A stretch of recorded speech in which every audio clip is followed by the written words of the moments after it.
Dropkick. If you've ever seen an old football movie, you've probably seen a guy running with the ball, dropping it on the turf, and kicking it as it bounces off the ground. That's called a dropkick, and believe it or not, it's still legal in the NFL. It's an old move, once the go-to method for field goals and extra points before place kicking became the norm. Dropkicks are insanely hard to pull off in the modern game, mostly because of how the football is shaped now. The old balls were rounder and bounced more predictably, but today's oblong shape makes them super unpredictable when they hit the ground. Still, one player made it happen in recent history. Doug Flutie, back in 2005. Playing for the Patriots in what would be his final NFL game, he drop-kicked an extra point like it was 1925 and nailed it. Since then, it's never been seen again in a real game, but the rule's still there if anyone's bold enough to try it. Snap through the QB's legs. This sounds made up, but it's real and it's bizarre. Imagine a shotgun snap that goes through the quarterback's legs, but instead of the QB catching it, the ball hits his legs and gets scooped up by a running back. The offense gets a nice little play, right? Wrong. That's a false start. Why? Because of how the rule defines who the snap is intended for. In shotgun or pistol formations, the quarterback is the only one allowed to legally receive the snap. If the ball passes between his legs and touches another offensive player first, whether that's a running back or even a motion man crossing behind him, it's considered an illegal snap and the play is blown dead. It sounds picky, and honestly, it is. But this rule exists to prevent sneaky tricks or confusing formations where the snapper might try to accidentally snap it to someone else. It's part of the NFL's effort to keep the game structured and fair. However, when it happens live, especially if it's a blotched handoff or an unusual play design, it appears absolutely ridiculous. Fair catch kick. This might be the strangest legal way to score in football that almost nobody talks about. Let's say your team fair catches a punt around the opponent's 40-yard line with just a few seconds left in the half.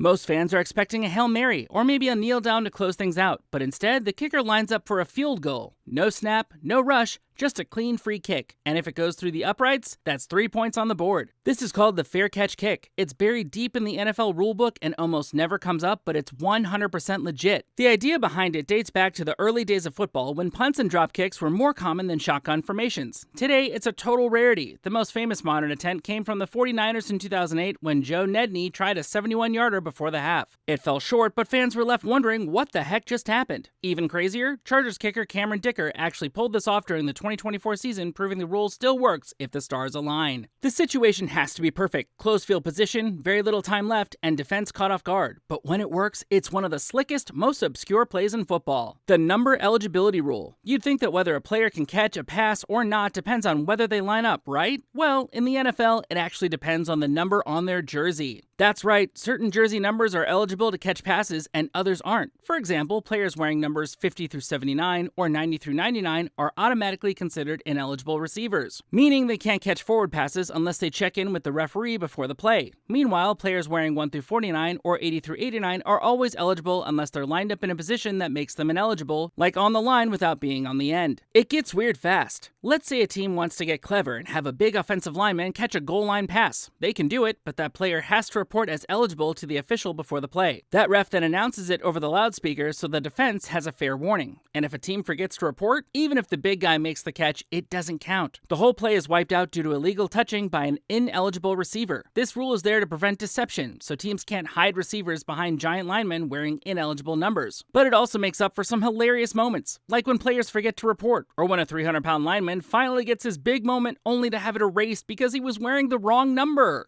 OnePoint Safety. This rule is so rare that most fans don't even believe it's real until they see the rulebook. But it is. Here's how it works. During a 2-point conversion attempt, or an extra point, if the defense somehow gains possession of the ball, like after a block kick or interception, and then something absolutely wild happens, like the defender running all the way back to the opposite end, fumbling, and the offense regaining possession but getting tackled in their own end zone, that's a 1-point safety. It sounds impossible, and in the NFL, it pretty much is. It's never actually happened in a pro game, but in college, yep. The 2013 Fiesta Bowl saw Oregon pull it off against Kansas State, and fans were left scratching their heads when the scoreboard showed 1 point for a team that hadn't kicked or passed. In the NFL, the rule exists in the deep weeds of scoring rules. It's essentially there for completeness, so that every possible outcome on a conversion attempt has a corresponding point value. The Palpably Unfair Act Rule. This rule sounds like something out of pro wrestling, but it's very real and it gives referees the power to override everything and award a touchdown if they think a team is blatantly cheating. It's called the Palpably Unfair Act Rule, and it was designed to stop teams from pulling dirty tricks in game-deciding moments. Think multiple intentional penalties, illegal substitutions, or fake injuries, all done just to stop a sure score. If it's clear the defense did something that directly prevented a touchdown in a way that normal penalties can't fix, the ref can say, nope, touchdown anyway. In the NFL, it's rare, but in the 2025 NFC Championship, the Commanders were warned about it after deliberately jumping offsides 3 times to prevent a 4th down play. The refs didn't pull the trigger, but the threat was real. If they had kept it up, the Eagles would have just been handed the score. It's one of those break glass in case of football chaos rules. Almost never used, but always lurking in the shadows. Illegal leverage on kicks. You know those intense goal line situations where every inch matters? Imagine a field goal attempt where a defensive lineman gets creative and climbs on a teammate's back, or uses someone's shoulders to vault himself higher. That'd probably block a few kicks, but it would also draw a flag every single time. Why? Because of the illegal leverage rule, which bans players from using teammates as stepping stools during field goal or extra point attempts. You can't jump off a teammate, climb them, or push off their shoulders to get elevation. If you do, it's a personal foul. 15 yards and a fresh set of downs for the offense. It sounds silly, but this rule was born out of real plays. Before it was strictly enforced, defenders would sometimes launch themselves off linemen to try and block kicks, turning themselves into human missiles. The NFL realized pretty quickly that not only was it unfair, it was incredibly dangerous. Imagine 300-pound linemen being used as trampolines. Something was going to snap, either bones or rules. The rule now keeps things grounded,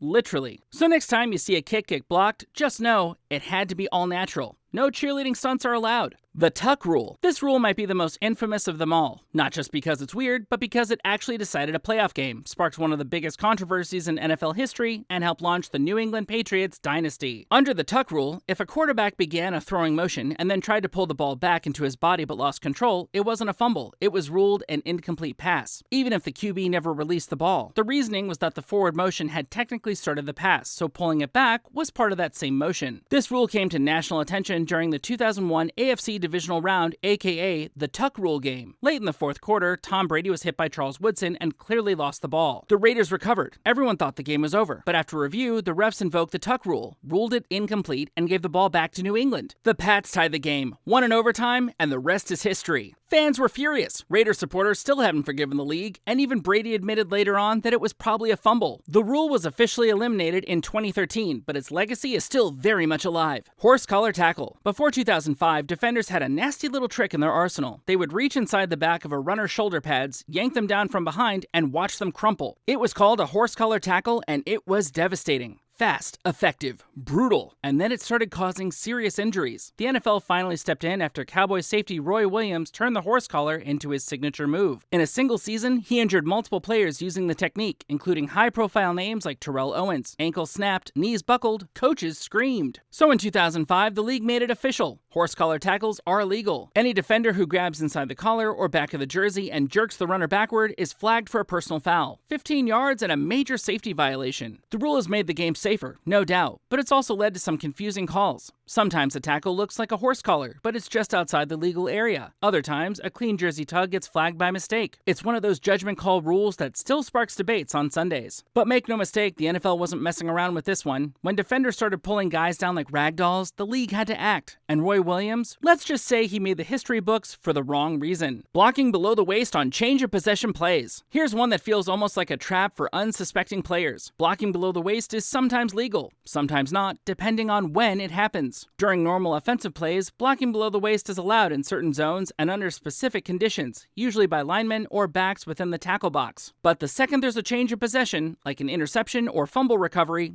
everything changes. On those return plays, any block below the waist becomes illegal. Doesn't matter who does it or where on the field it happens. If someone tries to throw a chop block or dive at a defender's knees during a return, it's a 15-yard penalty. This rule exists purely for safety. Interception and fumble returns are chaotic, players sprinting in all directions, often blind to what's coming behind them. In that kind of chaos, low blocks become especially dangerous. A single well-placed cut can end a season. So the next time you see a team celebrating a big pick, only for the return to be called back 15 yards, it might just be because someone threw a block that was legal 2 seconds earlier but became illegal the moment the ball changed hands. The third quarterback rule. This one's not so much weird as it is strategically awkward. It's called the third quarterback rule, and it's all about emergencies and punishment for using your emergency plan too soon. The NFL lets teams dress a third quarterback on any game day without counting him as part of the official active roster, which is capped at 48 players. Sounds like a free insurance policy, right? Well, not quite. If the third QB enters the game before the fourth quarter, the top 2 quarterbacks are automatically ineligible to return. Once he's in, they're out. No exceptions. It's basically the league saying, only use this guy if you absolutely have to. The rule was originally put in place after a 1990 NFC Championship disaster when the 49ers lost both Joe Montana and Steve Young, then had no one left to play quarterback. After that, the NFL allowed for a just-in-case guy, but made sure teams couldn't exploit the loophole by sneaking a wildcat QB into early game plans. In 2023, this rule became headline news again when the 49ers ran out of QBs in another NFC Championship. Brock Purdy got hurt, the backup got concussed, and the team had no true passer left. The result? Christian McCaffrey nearly played quarterback. The NFL tweaked the rule the next offseason to make emergency activation more flexible, but the core of the third QB rule still holds. It's weird, it's niche, but it's one of those rules you really don't want to learn about during a playoff game. Inadvertent whistle. You know that cringe moment in a game when something chaotic is unfolding and suddenly the play gets blown dead even though no one was down and the ball was still alive? That's the dreaded inadvertent whistle, and when it happens, everyone in the stadium, including the refs, goes, uh-oh. According to the rulebook, if a referee accidentally blows the whistle while the ball is still alive, the play is dead immediately, no matter what. It doesn't matter if the ball was headed for a touchdown or if a fumble was about to be scooped up, everything stops right there. What happens next depends on timing. If the ball was in the air during a pass, replay the down. If a runner had clear possession, the ball goes back to where they were at the time of the whistle. Either way, it's an awkward reset that usually leaves one side furious. The worst part? There's no real fix. The rule is there to maintain consistency and safety, but when it happens during a big play, especially one where a touchdown or turnover was unfolding, it's an absolute nightmare. Refs are trained to wait before blowing the whistle, but nobody's perfect. And when one slips early, the rulebook doesn't offer much mercy. It's one of those strange cases where a tiny puff of air can erase a 60-yard highlight. If you enjoyed the video, hit that like button, subscribe to this channel, and turn on the notification bell so you can stay up to date with our recent posts. See you in the next video.